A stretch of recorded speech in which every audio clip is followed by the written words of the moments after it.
Join ForumIAS Academy, trusted by hundreds of toppers, including IAS Rank 1 Shruti Sharma.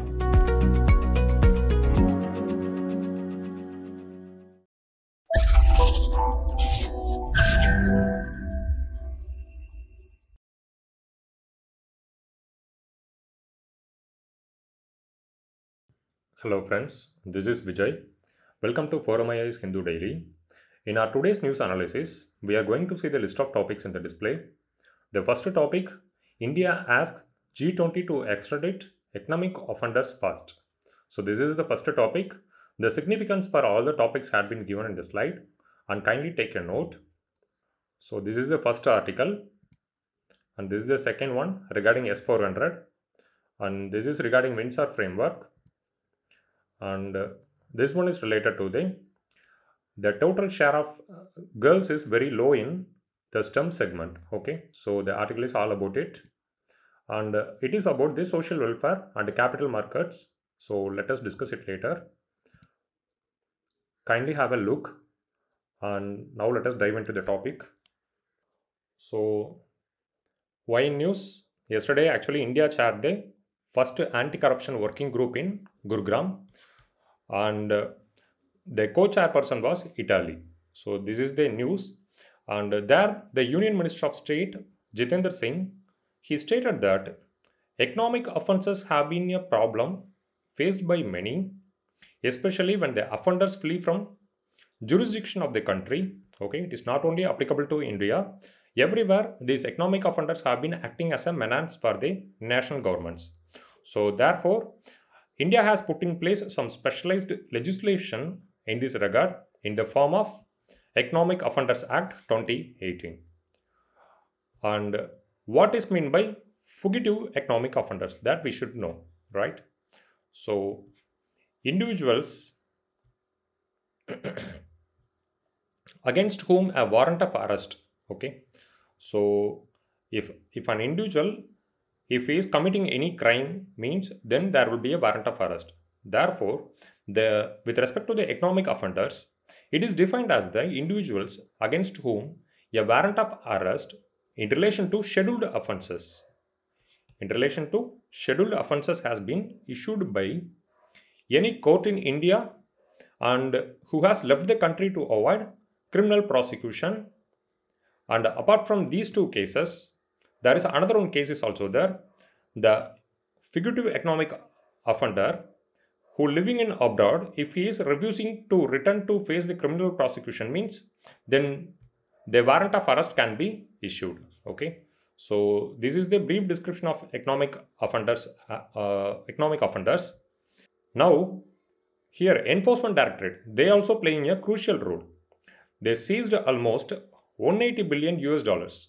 Okay, from these economic offenders, they seized almost 180 billion US dollars, and they settled the amount to the public sector banks, whose cumulative loss is around some $272 billion. So through these economic offenders, the public sector banks have been incurring a loss of 272 billion. So from that, 180 billion had been recorded by the ED. So the Union Minister of State, he also advocates that G20 should take a lead role by collaboration and cooperation to eliminate the menace of fugitive economic offenders. So this year, India have been hosting G20. So India is acting as a president. Therefore, India also should commit itself to eliminate the nuances of economic offenders. Now let us discuss briefly about the Fugitive Economic Offenders Act 2018. And it seeks to confiscate properties of economic offenders who have left the country to avoid criminal prosecution or refuse to return to the country to face prosecution. Okay, so this is the prime motive of the Economic Offenders Act, and there are few objectives are there. The first one, deterrence. Okay, the first objective is to deter the economic offenders from avoiding the process of Indian law by remaining outside the jurisdiction of the Indian courts. Then the second one, the fugitive economic offenders return to India, right? They should return to India for ensuring that this law has various provisions. So it have been ensuring the return of fugitive economic offenders. And under the Act, they clarified very clearly that who is an economic offender, and a person against whom an arrest warrant has been issued for committing an offence listed in the Act, and the value of offence should be above 100 crore.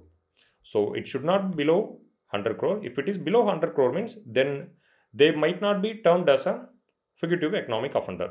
So the minimum threshold is 100 CR. Then some of the offences listed in the Act that we should know.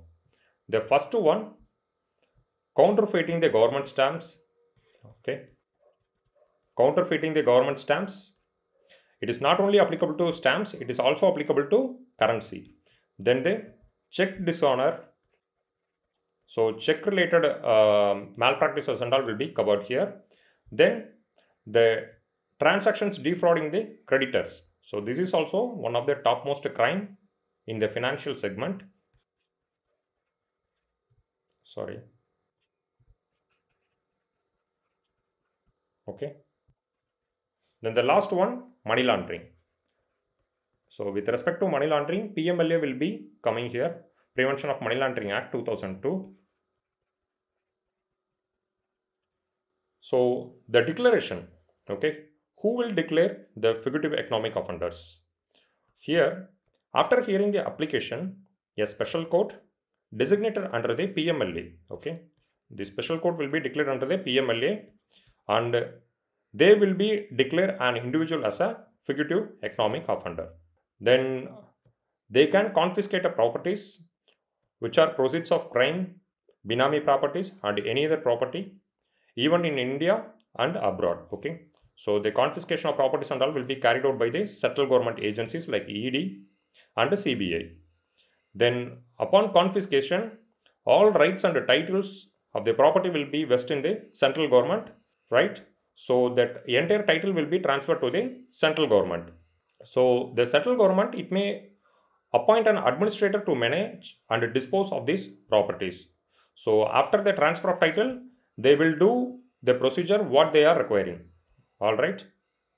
Then this act also allows any civil court or tribunal to prohibit a declared fugitive offender from filing or defending any civil claim. Okay. So they are barring from filing any civil claims, and even in companies, okay, like companies which are registered under the Companies Act 2013 and the entities which are registered under the LLP Act, Limited Liability Partnership Act. So where if any such person is having a major shareholder or promoter means they also can be barred from filing or defending any civil claims. So this is not only applicable to individuals, it also applicable to LLP and the corporates. Then the authorities, they may attach the properties of an accused while the application is pending before the special court. So they no need to wait for the court approval and all. So once if they file the case means they can do a search and seizure methods. Then what are the powers the act is having? The act and the authorities under the PMLA, they will exercise powers given to them under the Fugitive Economic Offenders Act. So what are the agencies functioning under the PMLA? They will take the power from the FUO Act 2018. So these powers will be similar to those of this civil court, including the search of the provisions and possessions of the concerned persons. Then with respect to the search of the premises, so all these will be covered and it will be ruled act as a civil court. Okay. So the authorities who are functioning under the PMLA, they will be enforcing the provisions of the FUO Act. This alone you need to keep in mind. Now let us discuss about the Enforcement Directorate. Okay. What is this agency? That and all we need to see, because they also have been playing a decisive role in recovering the assets from economic offenders by using certain key provisions in PMLA Act through the search and seizure. Okay. So the search and seizure mechanisms will be carried out by majorly two agencies. The one Enforcement Directorate and another one CBA. Then the Enforcement Directorate, It is a special financial investigation agency. Okay, they are working under the Department of Revenue, under Ministry of Finance. Okay, so under the Ministry of Finance, they are working. Okay, in the year of 1956, an enforcement unit was formed under the Department of Economic Affairs. Later, it renamed as an Enforcement Directorate. So, ED have been enforcing several laws. The first and primemost is PMLA, Prevention of Money Laundering Act. Then FEMA Act, Foreign Exchange Management Act. It is actually a civil law enacted to consolidate and amend the laws related to the external trade, okay, and the related payments. So therefore, to promote the orderly development and maintenance of the forex, the FEMA came into existence, and ED have been playing a vital role in upholding the provisions of the FEMA. And coffee posa, you might have known, this is also related to the foreign exchange and the prevention of smuggling activities. Okay, so the enforcement directorate, they are also empowered to sponsor cases of preventive detention. Okay, so they can do preventive detention under the Coffee Posa Act. So these are the stuffs you need to know about the enforcement directorate. Now let us discuss the structure. Actually, the enforcement directorate, it will be headed by the director of enforcement and the official body. Okay, so the director will be there, and the officials and all will be handpicked from the all India services like IAS, IPS, then IRS also will be there, then some tax officers, then excise officers, then from local police force. Okay, local police force also will be there. So it will be, these all officials will be clubbed together and formed as a enforcement directorate. So that's it. It is police. Okay, so they all are central government agencies. Police is from state government, but with respect to the enforcement directorate, the police is also clubbed under the officer's domain. So they will also uphold the provisions of the enforcement directorate related. Okay. Now let us have a brief recap about the Serious Fraud Investigation Office. And it is a multidisciplinary organization which have been functioning under the Ministry of Corporate Affairs, and it consists of several experts from various domains like accountancy, forensic auditing, law, then information technology, investigation, then the capital market and taxation. Okay, so these are all the few domains which have been contributing to the Serious Fraud Investigation Office.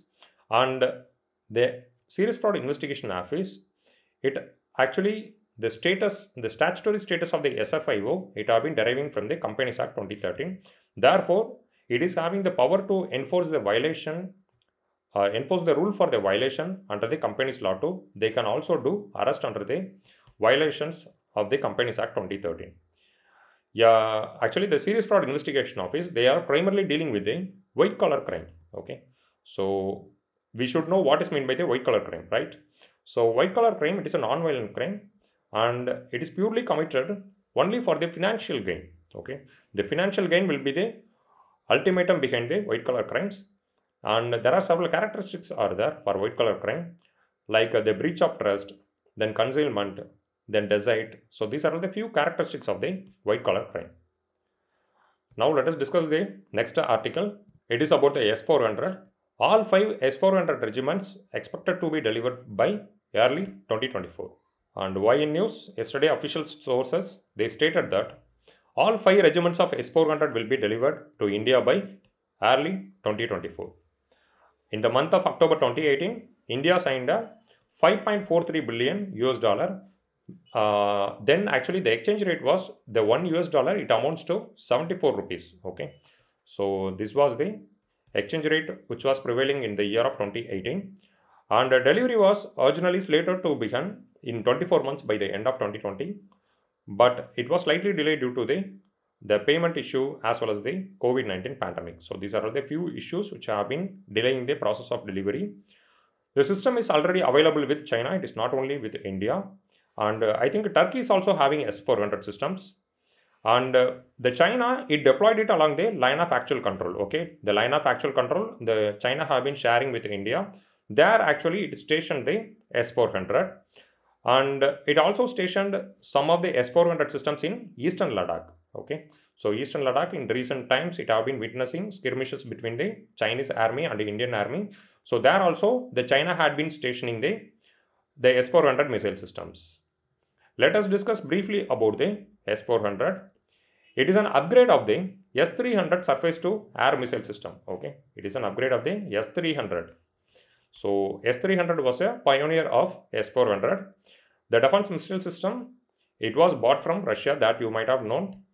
And the S-400 is known as Russia's most advanced long-range surface-to-air missile defense system. So it is a SAM variant, surface-to-air, and it is capable of handling multiple objects at the same time. So it can engage with numerous targets like aircrafts, missiles, and UAV. Okay, missiles, aircrafts,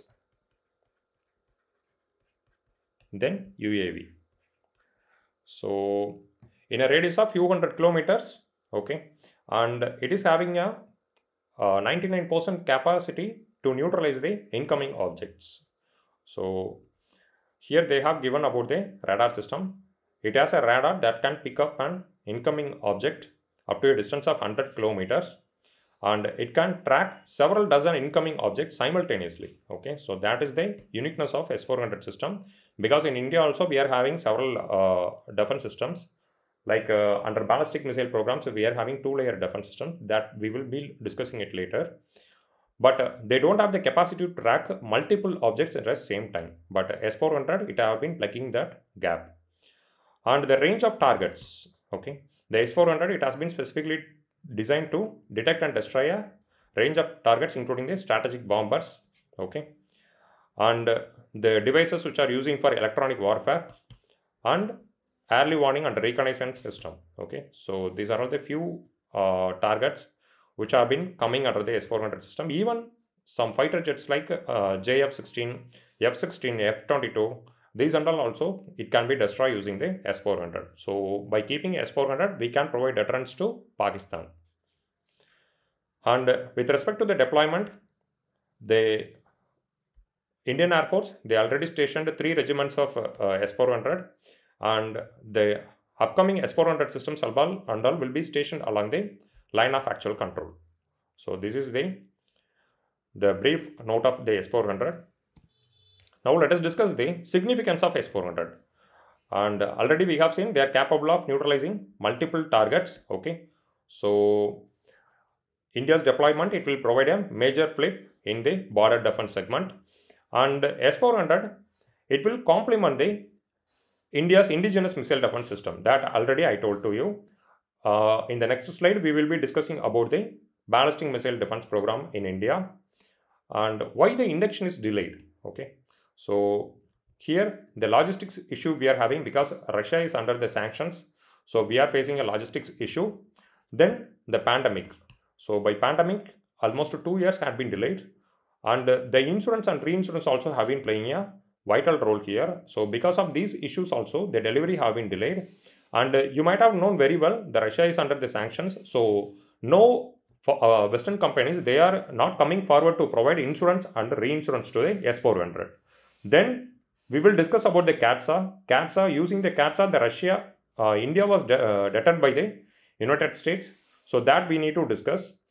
CATSA, actually, it is a tough US law that authorizes the administration to impose sanctions. Okay, so if any country, if they are doing any purchase from Russia means, then they will attract the sanctions under the CATSA. US is having all the power to impose the sanctions on the countries who are purchasing the defense and intelligence related equipments from Russia. So it already had been imposed on various countries. Okay, the Iran is under the CATSA, and North Korea was also under the CATSA. So the US had deterred India with CATSA, but India, it actually sealed the deal and it purchased the S-400. And we should know what are the other missile systems which have been prevailing in the world. These are the few most popular missile systems. The third have been deployed in Guam, you might have known. And United Arab Emirates is also having THAAD systems. Apart from that, it had been given to Israel, Romania and South Korea. These are all the US favor countries in the Europe and in the Gulf Peninsula. So the THAAD, actually it is an American anti-ballistic missile defense system.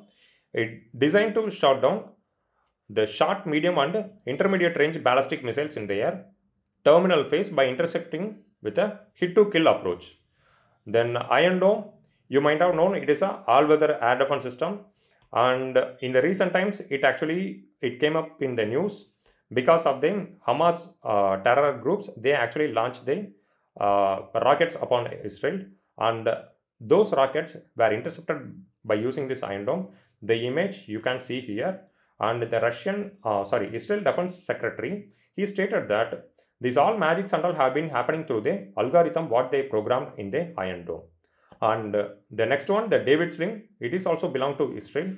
So David's Ring is also one of the most popular defense system in the world, so that you should know.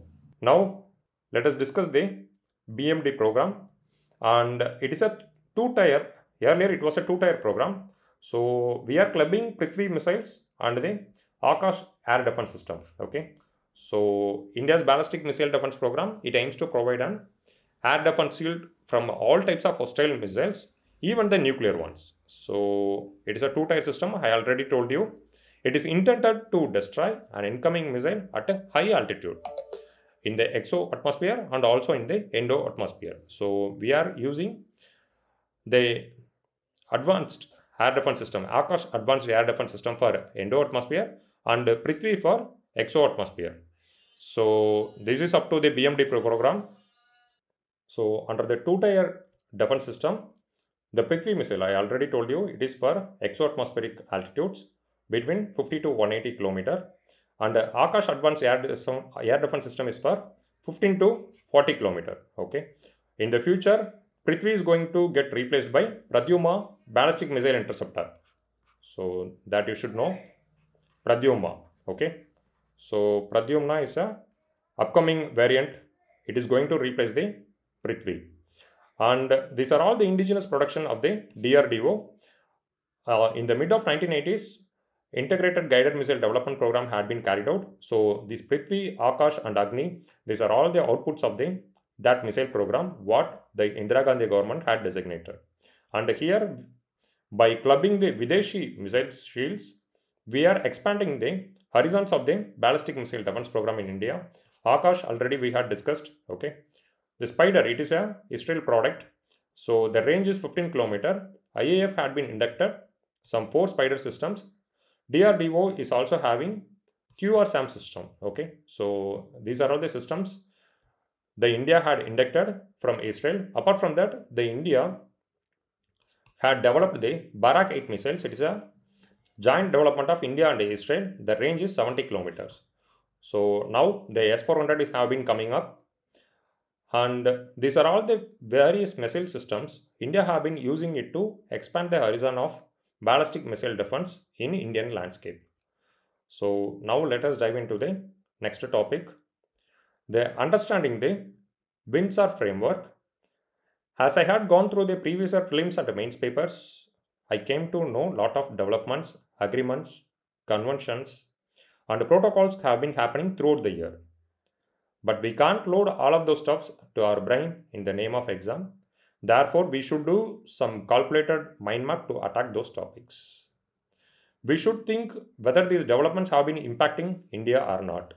If it is impacting India means we should know whether it is directly impacting or indirectly impacting.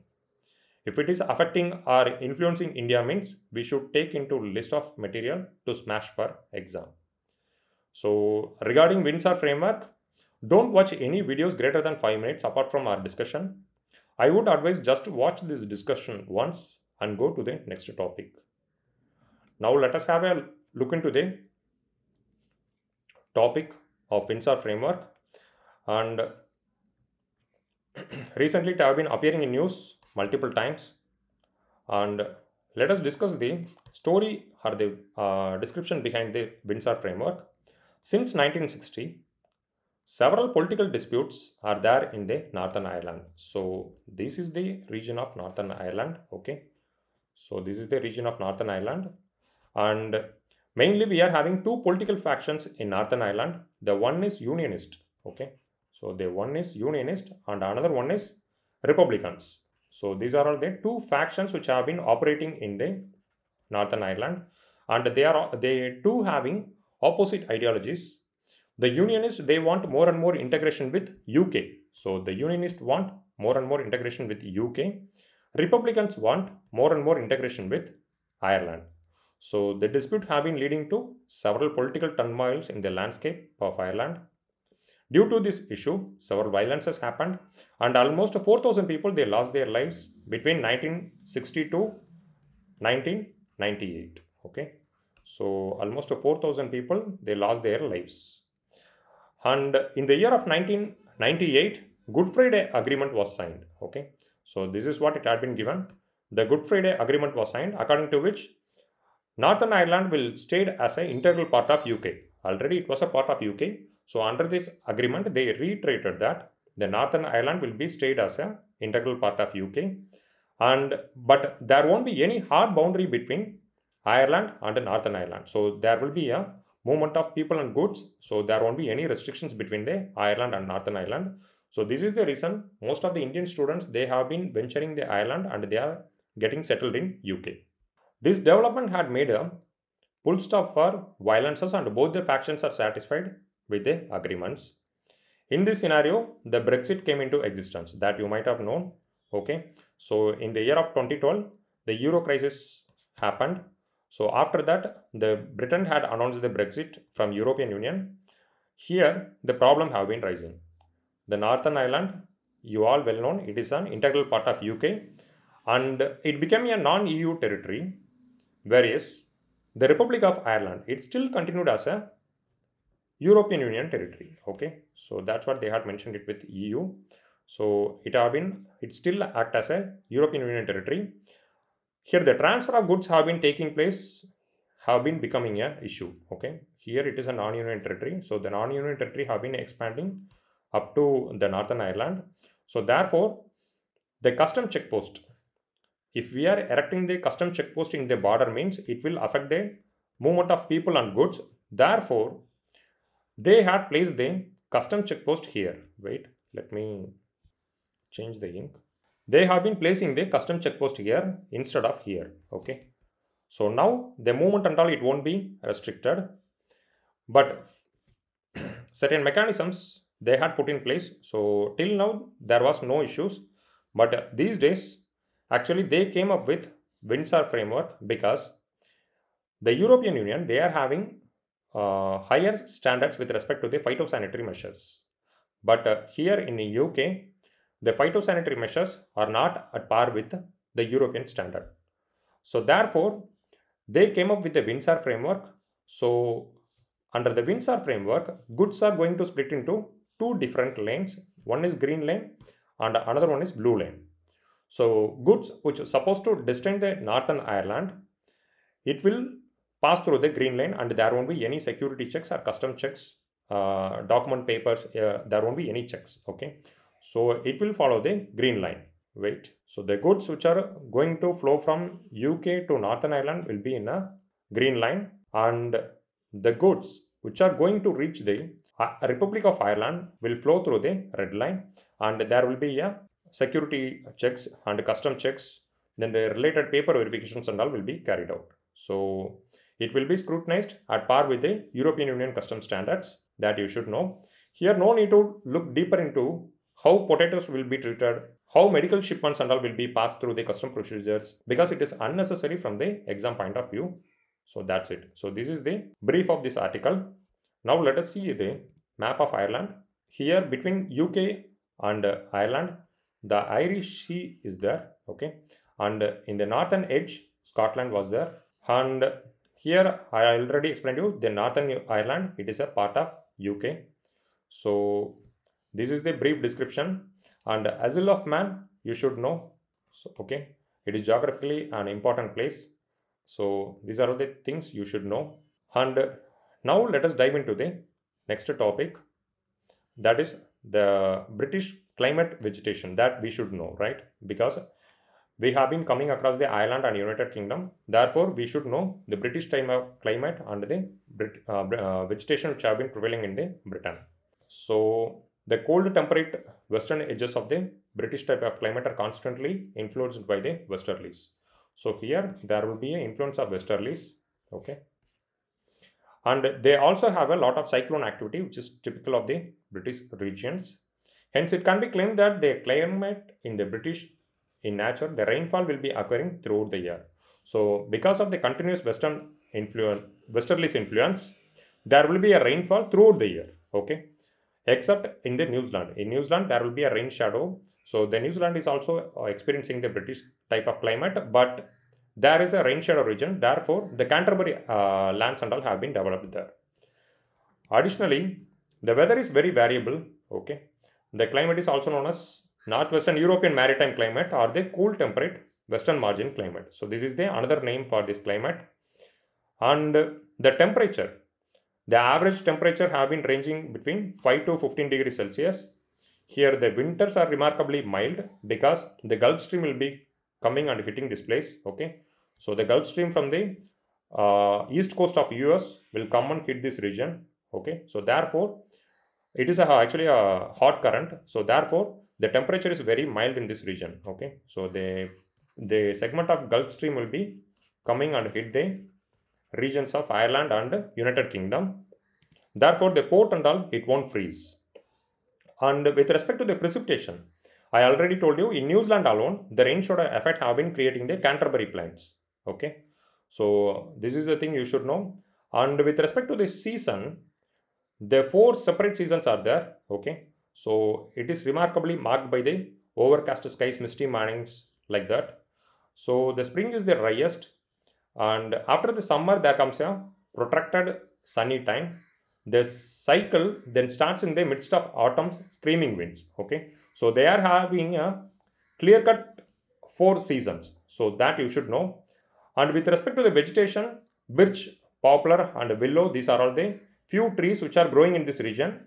And you know very well that the England willow is very popular for the bat manufacturing, the cricket bat manufacturing. For that, the willow and all, the industries and all using. And with respect to the industry, these are all the temperate trees, right? So because of these temperate tree variants, the lumbering system or lumbering in ecosystem have been well developed in this landscape.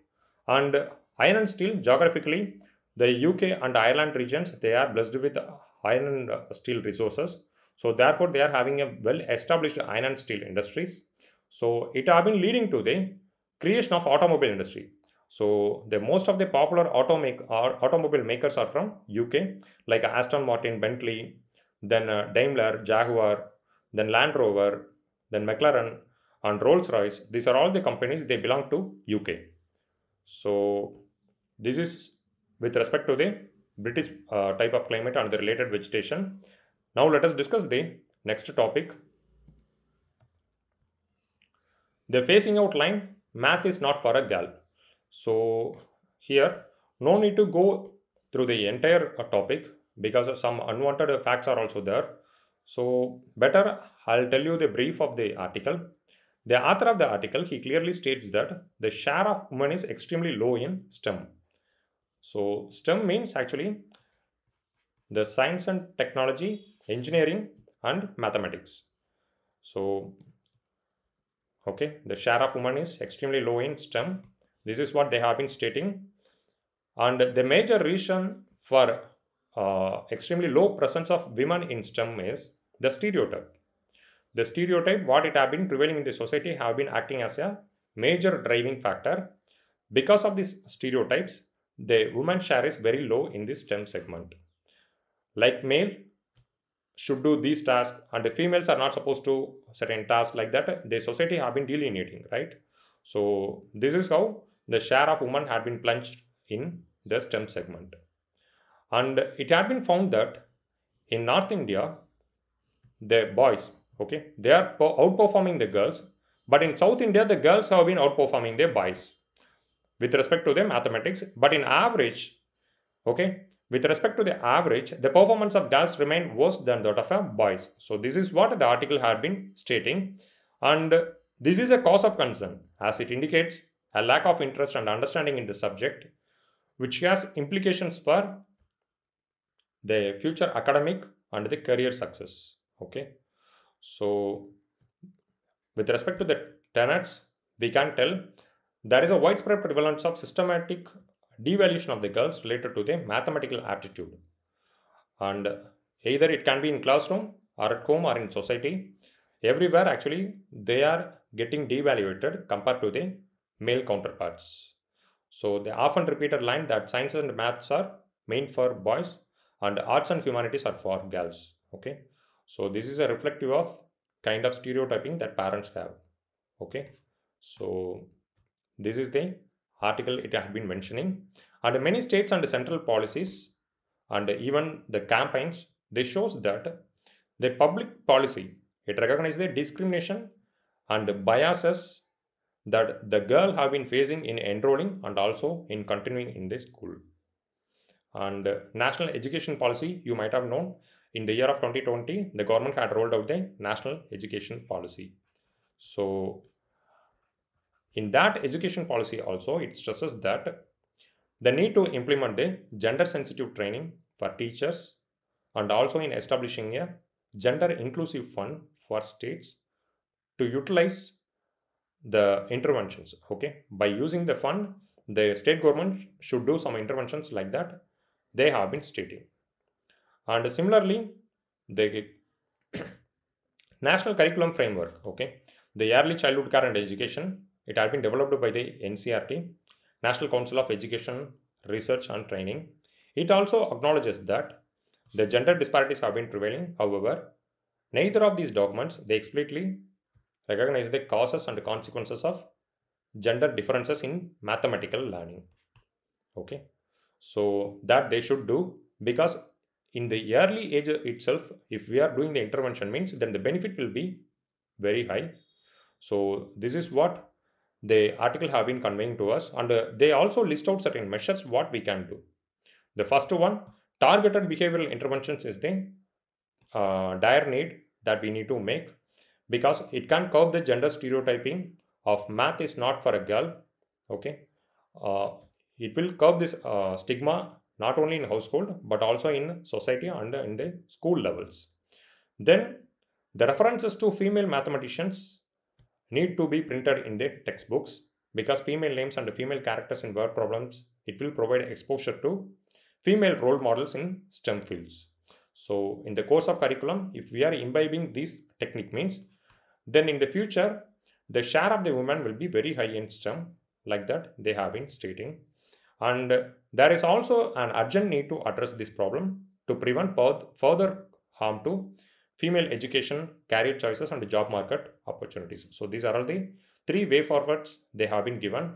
And even in the labor participation rate with respect to India, the female labor participation rate is very low, and in the pandemic time it went up to some 15% of the entire share. Okay, so by doing these interventions we can pull back the female labor participation rate, and we can also enhance the share of women in the STEM domain. So now let us discuss the participation of women in STEM. In India, the STEM graduates only 43% are women. Okay, but the STEM jobs, okay, even after completing the STEM graduation, most of the women they are not landing in the STEM related jobs, which is 14%. The science and tech has translated into economic sphere and institutions. But now let us discuss the participation of women in STEM. The STEM graduates in India, about 43% of STEM graduates in India are women, which is the highest in the world, in fact. Okay, but their share in STEM jobs is only 14%. So in India, the STEM, the primary concern has never been with the number of women graduates, but with the proportion of those who ultimately land in STEM jobs. So greater women participation in the tech sector means it will make the sector more strong and influential, and it will also give some leverages to the women with respect to the socio-economic domains or parameters in the society. And these are the few reasons they had been listing out for the poor participation. The first one is, as already we discussed, the stereotypes. The paucity of women in STEM is not merely due to the skill inadequacy, but it also as a result of the assigned stereotypical gender roles. Okay, So this is the first factor which have been pulling down the share of women in the STEM segment. Then the society, there are lack of role models are there, so this is also one of the cause of concern. And the domestic responsibility, women are having more and more domestic responsibility, and they are unpaid labor with respect to the domestic responsibility. And the prevailing patriarchal mindset, the patriarchal attitudes in hiring practices and awarding fellowships. Okay, the fellowships and all have been granted only based on the patriarchal mindset. So these stuffs and all have been pulling down the share of women in the STEM. Then physical safety in India, the safety to the women is always a evergreen topic, because we have been witnessing lot of violences upon the our opposition gender. So that is also the cause of concern. And the harassment in workplaces, it have been pulling the women to get participated in the workplace, because the families, they will be uh, actually they will be equating the family reputation with respect to the benefit what the woman is going to accrue. Okay, so like how these are the few factors which have been pulling down the participation of women, and the government is also taking some serious initiatives in this regard. The first one is Gati scheme. Gati scheme means gender advancement for transforming the institutions. So under this, the government will develop a comprehensive charter and a framework for assessing the gender equality in STEM segment. Okay, so under the STEM segment, this framework will be developed, and they will be analyze these parameters what they are going to achieve. And Vigyan Jyoti scheme, it is one of the flagship scheme of the Department of Science and Tech, and it is intended to create a level playing field for meritorious girl students to pursue science, technology, engineering, and mathematics in their higher education. So it also offers exposure for girl students from the rural background to help to plan their journey from school to a job of their choice in the field of science. So this is the brief description of the Vigyan Jyoti. And with respect to the Kiran scheme, knowledge involvement research advancement through nurturing, it is launched in the year of 2014 to 15, and the scheme have been providing some opportunities for women scientists in moving up the academic and administrative ladder. So this is the description about the Kiran scheme. Now let us discuss the last topic, combining social welfare and capital markets through SSE. And the idea of social stock exchange as a platform for listing social enterprises, voluntary and welfare organizations, it came into the limelight only through the union budget of 2019 to 2020. Okay, so the union budget, it emphasized a lot about the SSE, the social stock exchanges. The social enterprises, it can be defined as a non-loss, non-dividend and entity which have been addressing the issues in the society. So it actually works under the SEBI. Okay, we are going to see the brief description about the SEBI. And the aim of the initiative is to help the social and voluntary organizations which work for the social causes to raise capital as equity or debt. Okay, so it also provides new and cheaper source of financing for the social welfare projects.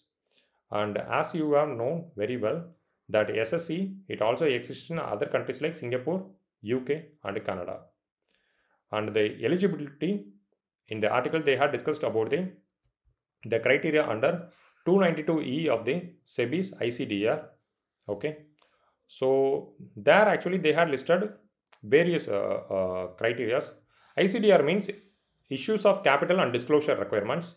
So the 292E is a provision of SEBI's ICDR, which insists that enterprise must be serving to eradicate poverty, malnutrition, inequality, or women empowerment. Like this, some 7 sectors are there. So they had listed out these sectors in the provision of 292E. And this is the thing we had discussed now. Then the next criteria is at least 67% of their work should be towards the stated objective. So if they are working for a poverty, means 60% of their work should focus upon the poverty domain alone. Okay, and here the corporates and the LLPs and all, they are not allowed to participate in the social stock exchange, because even though they will be carrying out certain social responsibilities under the CSR fund, but they are not allowed to getting participated in the SSC, because if we are allowing the mains, then they will be siphoning of the funds to some other purposes. So that's what the SSC, in the SSC they are not allowed. And how NPOs and FPOs raise their money, that you should know. So here the NPO means the non-profit organization. They actually raise the money through the issuance of zero coupon, zero principal interest, which means they will be provide some coupon. Okay, the coupon will have a marked value of 900, and actually by providing the coupon they will source some 80 rupees. Okay, and the coupon holder in the maturity time he can claim the 100 rupees from the concerned financial institutions like banks or some mutual fund agencies. So this is how the zero coupon, zero principal interest and all have been functioning. And FPOs, they will raise the money through the issuance of equity shares. Okay, so this is how the FPO have been raising the money. And FPO means for profit organization, NPO means non-profit organizations. And here they had discussed about the disclosures, what they need to be made, and they should disclose the annual impact report. Okay, because they have been working for the some stated objective like poverty, women empowerment, like that. So they should disclose for what the fund had been used in the annual impact report, because it will give some big picture of the working principles of the organization. Therefore they can source more funds, and it will also enhance the trust in the buyers of the coupon, the zero coupon, zero principal. Okay, so there will be a lot of buyers. By seeing the annual impact report, lot of people they will come forward for the purchase of the zero coupon, zero principal, and for buying the equity also lot of people will come. Therefore the SEBI have been insisting them to open out the annual impact report every year. Okay, and now let us discuss the function of SEBI. And here the SEBI, actually you might have known, it is a statutory body and it is a non-constitutional body which is set up by a parliament, and it came into existence in the year of 1992 with the provisions of the Securities and Exchange Board of Act 1992. The basic function of the SEBI is to protect the interest of investors in security market and to promote and regulate the security market. So these are the few basic functions of the SEBI. And the headquarters of SEBI, you might have known, it is in the financial capital of India, Mumbai. And the regional offices of SEBI are located in Ahmedabad, Kolkata, Chennai and Delhi. Okay, these are all the areas where the SEBI is having a regional headquarters. And SEBI, it is a quasi-judicial and quasi-legislative body. It can create rules for its own purpose, and it can consider the cases which have been arising from the stock markets. The structure of SEBI, it consists of chairman, okay, and some part-time and full-time members. Okay, here it had been given, it had been consist of chairman and part-time and full-time members. SEBI also appoints various committees based upon the requirement on time to time. And the Securities Appellate Tribunal, okay, they are actually functioning under the SEBI, and it has been constituted to protect the interest of entities that feel aggrieved by SEBI's decision. So SEBI's decision and all can be appealed under the Securities Appellate Tribunal.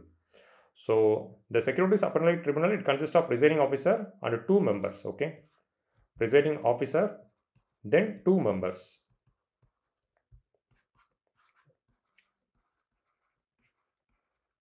And it has the same power as the civil court. So if any person, if he feels aggrieved by the SAT's decision or order, means it can, he or she can directly appeal to the Supreme Court. So that's it, friends. That's it with related to the SEBI. Here is the first prelims question. The term Levant, often heard in news, roughly corresponds to which of the following regions? Like that they had given. Levant, it is very popular. Usually every year actually the term have been appearing in the newspaper, because in the Middle East region, the Levant have been, it have been referring to a landscape. Okay, so this Levant region, it have been hosting the countries like Israel, Palestine, Jordan, Lebanon, and Syria. Okay, so these are all the 5 countries which have been occupying the Levant landscape, and this region, it is a cut the throat answer you should give, okay, with respect to this question. And you are not supposed to mark a wrong answer in this question because it is a that much easy question. And here you should give a direct answer of option A, the region along the eastern Mediterranean shores. So if this is a Mediterranean region means, okay, these all 5 countries, they have been occupying the regions here. So this is the Levant landscape, and the option is A. And the Levant, it is very popular for raisins and almonds. Okay, so now let us see the next question. Here the second question is related to the palm oil. It is also a previous year question, and here they had given 3 statements. The palm oil tree is native to Southeast Asia. The palm oil is a raw material for some industries providing lipstick and perfumes, and then the palm oil can be used to produce the biodiesel. So in India, the government have been taking serious initiatives related to the expansion of the palm oil cultivation, especially in the Andaman and Nicobar Island and in the north. And that's it, friends. Let me catch you in another news analysis tomorrow. And if you are liking this editorial analysis means, kindly give a like and kindly share it to your friends. And thank you for your patience. I'll catch you in another analysis tomorrow. Bye.